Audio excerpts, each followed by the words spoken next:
Check out carmarshal.com. The link is in the description. They help support us.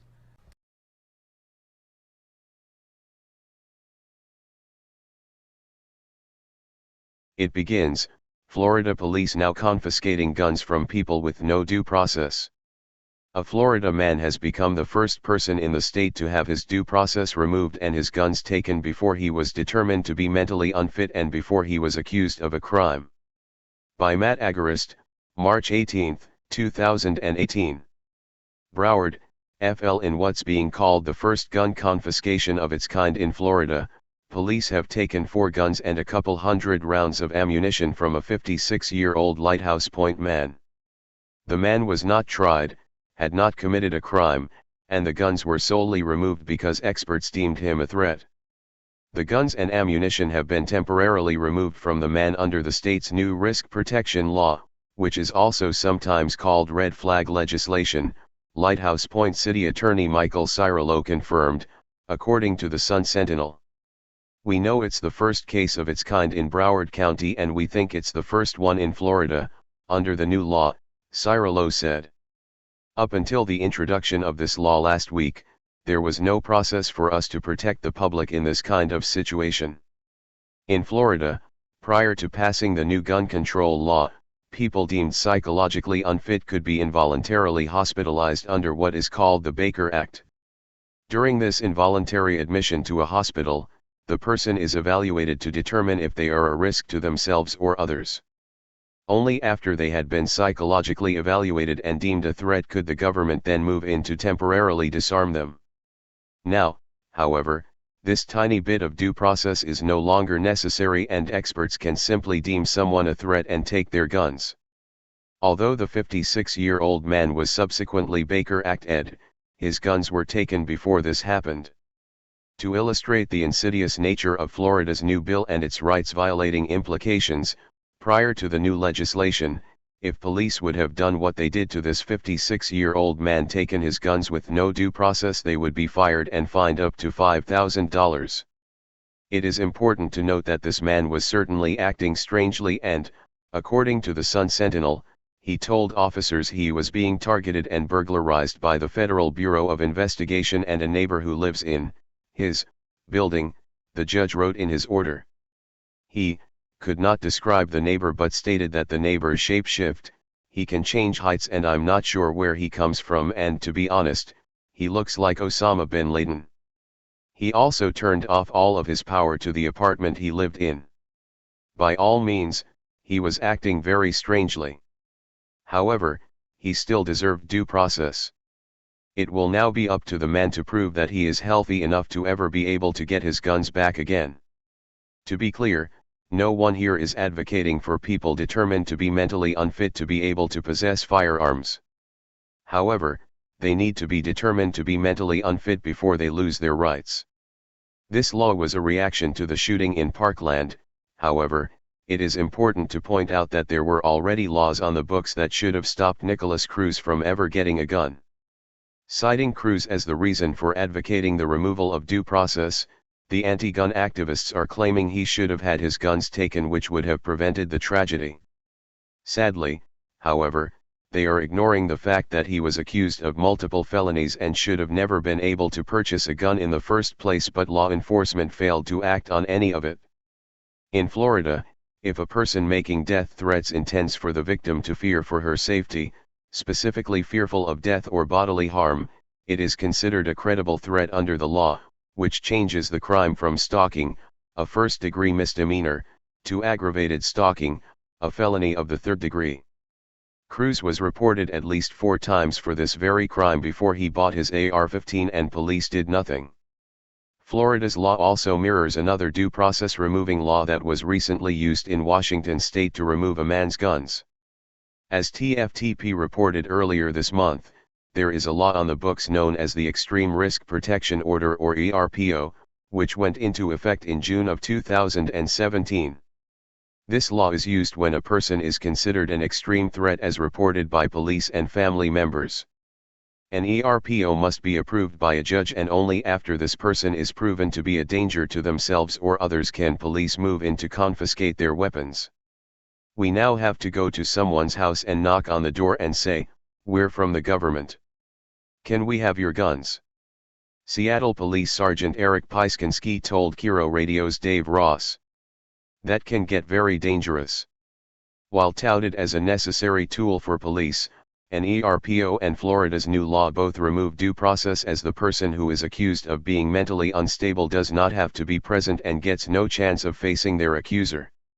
To those who may be in favor of such laws, consider the following: there is no way to stop an estranged spouse from call police repeatedly and telling them their ex is threatening to cause harm to others.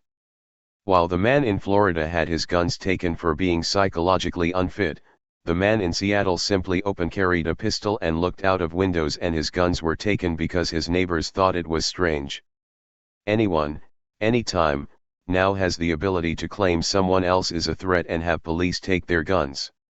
One does not need to delve into the multiple what-if scenarios to see what sort of ominous implications arise from such a practice. What's more, police now have the power to deem you a threat at any time and legally disarm you. Due process be damned. This is the exact scenario that Donald Trump advocated for in February. Last month, notorious gun grabber Senator Dianne Feinstein sat next to Donald Trump and likely salivated over his remarks as he called for the removal of due process and to take the guns first. Now, police are doing just that. To those that support the removal of due process under the ostensible notion that it would make you safer, you would do well to remember history before you or someone you know finds yourself subject to these very laws.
Hey, Sheriff, we have a question about why your office, your intelligence division, is investigating private citizens for criminal investigation that happen to be activists that are overseeing your department.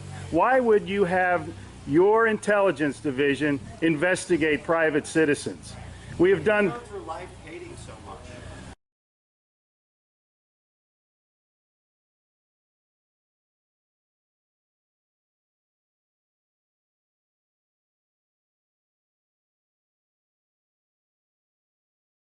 Sir, we don't hate anyone. We love freedom and we love American people.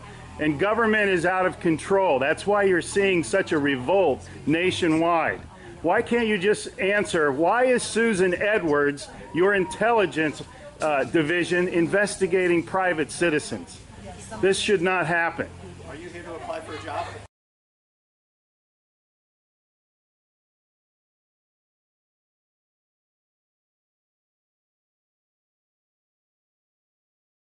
Possibly I might be applying for a job, but that's irrelevant to my question.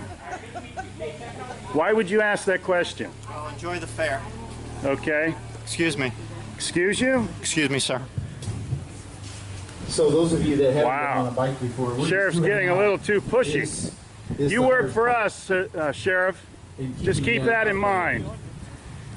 At one time we respected you, but not with that type of attitude.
County. This is Charlotte County COPWATCH, and I wanted to explain what fair use is. You can use pieces of news articles if you're doing it for news reporting, you have commentary, and you're doing it for education purposes. So that's what fair use is, as you can see right here. Another reason why I wanted to make this video is to let you know I have just joined with Patreon. A nice thing with Patreon, I make no money on YouTube. They took the money away years ago, and so this is another way to give, and it's a nice thing too because you can give monthly. You can give $1, $5, $10, whatever. I do 4 to 5 hours a day on trying to wake the sheeple up on how corrupt it is and different ways that you can fight the corruption. So Patreon is a way that you can do it, and then of course the old way is still there. Donate to Charlotte County COPWATCH with PayPal or credit card. So keep that in mind. 4 to 5 hours a day. I make no money, but the corruption happened to me and I'm sick of it, so I'm trying to wake people up. But my wife would love it if if we could get some help out there. There's 47,000 subscribers. Just think if each one of you subscribers just gave let's say actually yes, $1 a month. 47,000 subscribers gave $1 a month. That would be awesome. That's not going to happen. But anyways, that would be great if it did happen. But do the math in your head. Just think about it. Like I said, 4 to 5 hours a day. I get no money from YouTube. YouTube has gone nuts. You can't do anything anymore. They're taking the money away everywhere. So these are a couple different ways that you can still help out with all this time that I put in. And as you know, I'm in a special situation where at least I can do it. 4 to 5 hours a day. We have a cleaning company during the day. That's what allows me to do this, and we're debt free. So this is my hobby. I don't go fishing and all that other crap. I try to save the world. So help me out to make the wife happy, man. In fact, if you guys did give $1 a day, and there was 47,000 of you, and you did it, and each of you gave $1, and that was every month, oh my God, yes, I could quit. I could start suing them. Another idea too that we have is if I got some funds, we could actually contact everyone that has been ticketed and or arrested and put in jail and start sending them postcards to let them know we're here, and to see if everything went all right, and if it didn't, find out their story. So we could even do more investigations and more lawsuits. Lawsuits take money. So just think about that. 47,000 of you so far right now. $1 a day. $1 a month on Patreon, or $5 a month on Patreon, 10, 20, whatever. Just do the math in your head, help out. This is a lot of work every single day. Thanks.